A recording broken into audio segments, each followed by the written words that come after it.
ایک مرتبہ جرمنی جانا ہوا، شہر کا نام میں ارادتاً نہیں بتاؤں گا، تو وہاں ایک مرتبہ اس عاجز نے کچھ اللہ کی مدد، اللہ کی نصرت کے متعلق بیان کیا۔ بعد میں کھانے کا وقت آ گیا تو کھانے پہ ایک پاکستانی انجینئر صاحب ملے جو وہاں کافی عرصہ سے سیٹلڈ تھے۔ مجھے کہنے لگے جی میں آپ سے ایک بات عرض کروں۔ میں نے کہا کیا؟ کہنے لگے اللہ تعالیٰ مولویوں کی بڑی فیور کرتے ہیں۔ میں نے کہا بات تو سچ ہے۔ اب چونکہ کھانا کھا رہے تھے پھر وہ کھانا کھانے لگ گئے۔ پھر کچھ دیر کے بعد کہنے لگے جی اللہ تعالیٰ مولویوں کی بڑی فیور کرتے ہیں۔ اب میں نے دیکھوں ظاہر میں کہ وہ تو بے شک نہ داڑھی تھی نہ کچھ تھا، ایک عام جیسے انجینئر کی زندگی ہوتی ہے، ایک خوبصورت نوجوان تھا عام زندگی گزارنے والا۔ جب کھانا ختم ہونے لگا نا تو پھر ذرا میرے وہ قریب ہو کے بیٹھ گیا، پھر کہتا ہے جی اللہ تعالیٰ مولویوں کی بڑی فیور کرتا ہے۔ اب مجھے سمجھ لگی کہ یہ کچھ کہنا چاہتا ہے لیکن ذرا اس کو وقت چاہیے، علیحدگی چاہیے۔ تو وہ ہم لوگ الگ کرسیوں پہ جا کے بیٹھ گئے۔ میں نے ان سے پوچھا آپ کیا کہنا چاہتے ہیں جو بےتاب ہیں اتنی دیر سے؟ کہتے ہیں جی اپنا واقعہ سنائیں۔ کہنے لگا جی میں نے لاہور سے انجینئرنگ کی، پھر یہاں ایک کمپنی میں میری نوکری لگی، بہترین نوکری، زبردست تنخواہ، اور میں انٹیلیجنٹ بھی بڑا۔ میں پچھلے اتنے سالوں سے اس کمپنی میں نوکری کر رہا۔ ہمارے دفتر میں یہاں کے ماحول کے مطابق مرد بھی انجینئر ہیں، لڑکیاں بھی انجینئر ہیں۔ تو ایک لڑکی انجینئر جرمنی کی، وہ ہماری کولیگ تھی، اتنی خوبصورت تھی کہ دیکھ کے بندہ سوچتا تھا کہ اللہ نے ایسی بھی مخلوق پیدا کی ہے،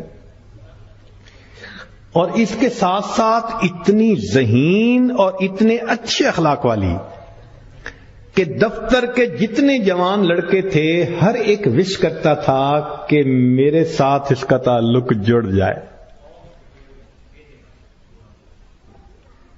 جرمن بھی اسی کوشش میں لگے ہوئے تھے، دوسرے بھی کسی کوشش میں، مگر اس کی زندگی بڑی کلین نظر آتی تھی۔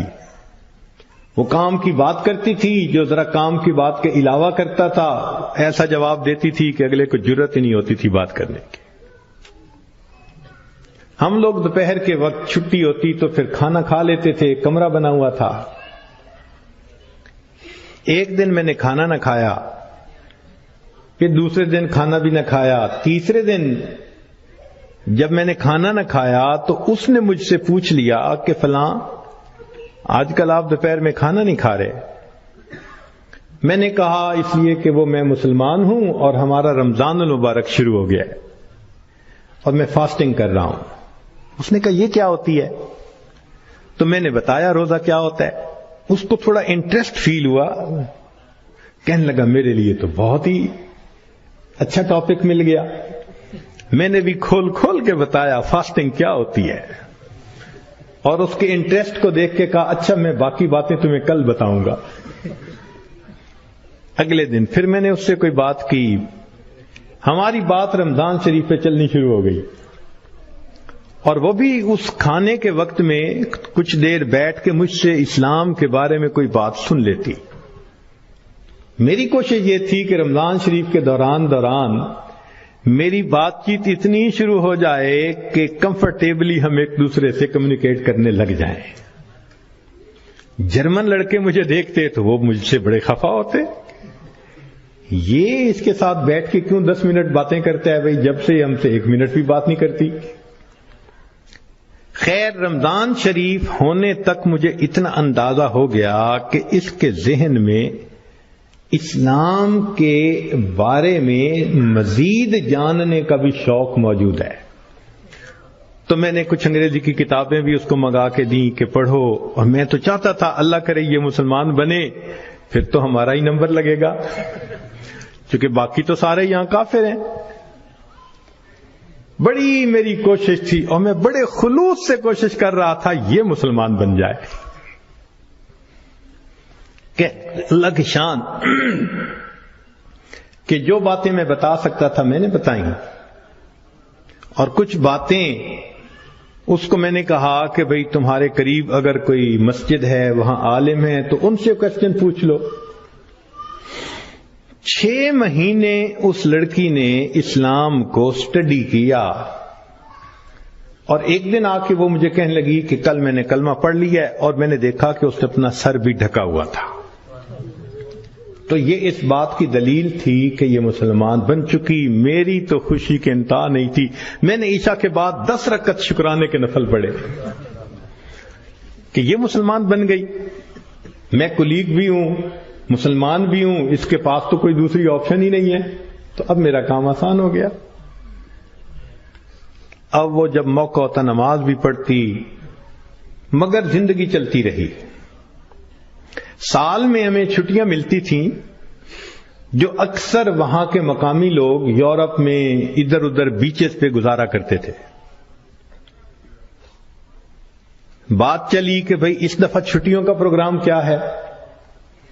اس نے کہا کہ میرا ارادہ ہے کہ میں اس دفعہ ٹرکی جاؤں گی، سنیں وہاں بہت مسجدیں ہیں اور بہت علماء ہیں، میوزیمز ہیں، تو مجھے ذرا اسلام کو اور زیادہ سٹڈی کرنے کا موقع مل جائے گا۔ میں نے سوچا ترکی جائے گی تو میرا کیا فائدہ؟ اب میں نے اس کو آئیڈیا دیا، فوڈ فار تھاٹ۔ میں نے کہا تمہیں کیا پتا، اصل تو دین پاکستان میں ہے۔ اتنی مسجدیں ہیں، اتنے یہ علماء ہیں، اتنے فلاں ہیں۔ اب میں نے ایسی سہانی سٹوری اس کو سنائی کہ اس کو لگا کہ اگر مجھے دین سمجھنا ہے تو شاید وہاں انفارمیشن زیادہ مل سکیں گی۔ اور ادھر میں نے اپنی امی کو فون بھی کر دیا، امی میں کوشش کر رہا ہوں کہ یہاں سے ایک لڑکی آ جائے پاکستان، بس اس کو پھر آپ شادی کے لیے تیار کرنا، یہ آپ کا کام ہوگا۔ امی نے کہا بیٹا بات ہی کوئی نہیں۔ میری بہن ایک ایم اے انگلش تھی، ایک ایم اے اکنامکس تھی، بہنوں نے بھی کہا تم ایک دفعہ لے آؤ اس کو، ہم اس کو تیار کر لیں گی، مسئلہ ہی کوئی نہیں۔ اب میری کوشش کہ کسی طرح یہ سفر کرے۔ 2-3 دن وہ سوچتی رہی، پھر اس نے کہا کہ اچھا ٹھیک، میں نے ارادہ کیا ہے کہ ان چھٹیوں میں پاکستان جاؤں گی، مگر میں اپنی ارینجمنٹ خود کروں گی، تم فلائٹ نمبر بس بتا دو کب جا رہے ہو۔ تو میں نے کہا ٹھیک۔ اب جس دن میں نے فلائٹ پہ آنا تھا، اور اس نے بھی 2 لفظ کہے تھے کہ ہاں میں بکنگ کروا لوں گی، کہنے لگا کہ میں تو 1 گھنٹے یعنی 3 گھنٹے پہلے پہنچنے کی بجائے 4-5 گھنٹے پہلے پہنچا ہوا تھا۔ جلدی سے چیک ان کروا کے اب میں تلاش کر رہا تھا کہ کب آئے۔ خیر اس کو آنے میں کچھ دیر ہو گئی، مگر میں نے دیکھا کہ وہ آ گئی تو میں بڑا مطمئن ہو گیا، اب یہ پاکستان آ رہی ہے۔ خیر جب پاکستان اترے تو میرے گھر والے رشتہ دار سب مجھے ریسیو کرنے آئے ہوئے تھے، تو گھر کی عورتیں اس کو بھی ملی۔ اس نے کہا کہ دیکھو میں نے ہوٹل کی بکنگ کروائی ہوئی ہے اور میں اس وقت تھکی ہوئی ہوں سفر کر کے، تو میں سیدھا ہوٹل میں جاؤں گی، اور کل جب میں کسی وقت فریش ہوں گی نا تو عورتوں کو کہا کہ تم ہوٹل آ جانا، میں تم سے ڈسکس کر لوں گی کہ مجھے کہاں کہاں انفارمیشن مل سکتی ہے۔ میری بہنیں اس کو دیکھ کے تو حیران ہو گئیں، اور انہوں نے شادی کی ڈیٹ اور پلاننگ وہ بھی شروع کر دی۔ اگلے دن میری امی گئی اور اس کو کہا کہ بھائی آپ ہوٹل میں کیوں رہتی ہو، ہمارے گھر میں آؤ۔ اس نے کہا میں ذرا یہاں کمفرٹیبل ہوں۔ امی نے کہا چلو کھانا کھانے ہی آ جاؤ۔ اس نے کہا ٹھیک، تو وہ ایک وقت کھانے کے لیے گھر امی کے ساتھ آ گئی۔ ہمارا گھر ڈیفنس کے اندر اتنا بڑا بہترین محل نما گھر تھا، اور بزنس تھا ہمارا کار ڈیلرشپ تھی۔ اب جو کار ڈیلر ہو وہ تو کروڑوں پتی ہوتا ہے۔ چھوٹا بھائی میرا مجھ سے بھی زیادہ خوبصورت نوجوان۔ خیر میری بہنوں نے بڑی کوشش کی کہ بھئی کسی طرح وہ ہاں کر دے کہ میرے ساتھ اس کی شادی پہ وہ راضی ہے، مگر وہ خاموش ہو جاتی، وہ ہاں نہیں کرتی تھی۔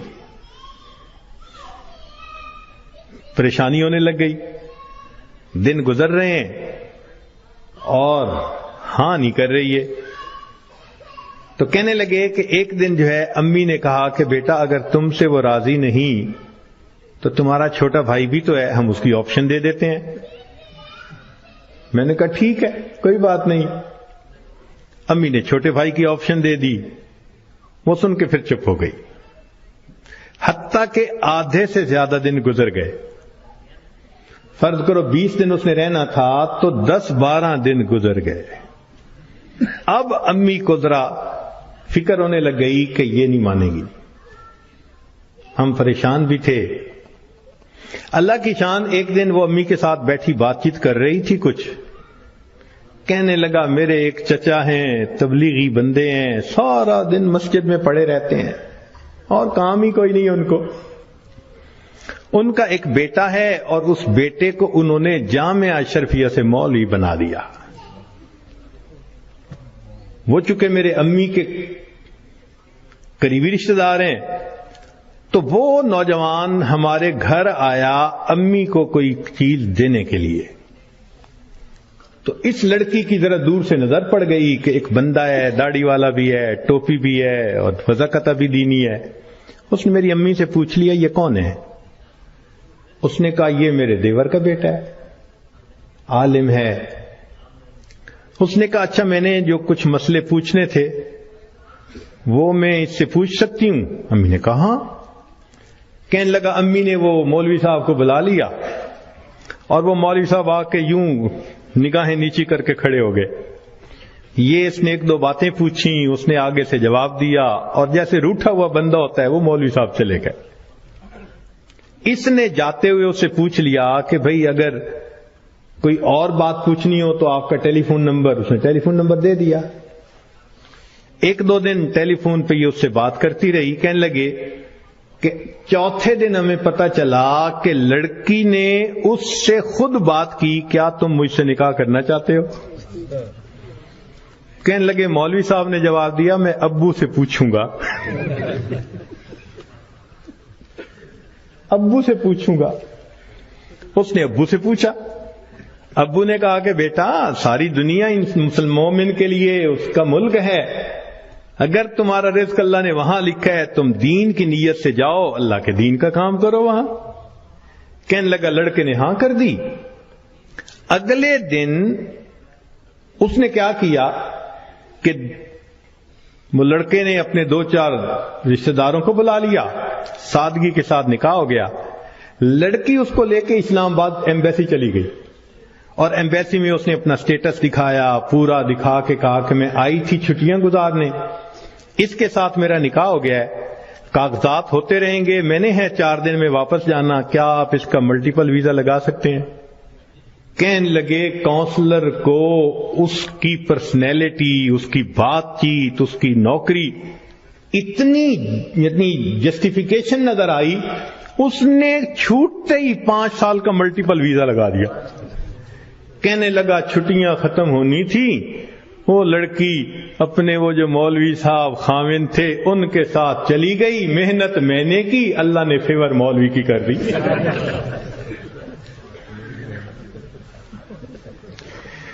وَهُوَ يَتَوَلَّى الصَّالِحِينَ، وہ اللہ نیکوکاروں کا سرپرست ہے.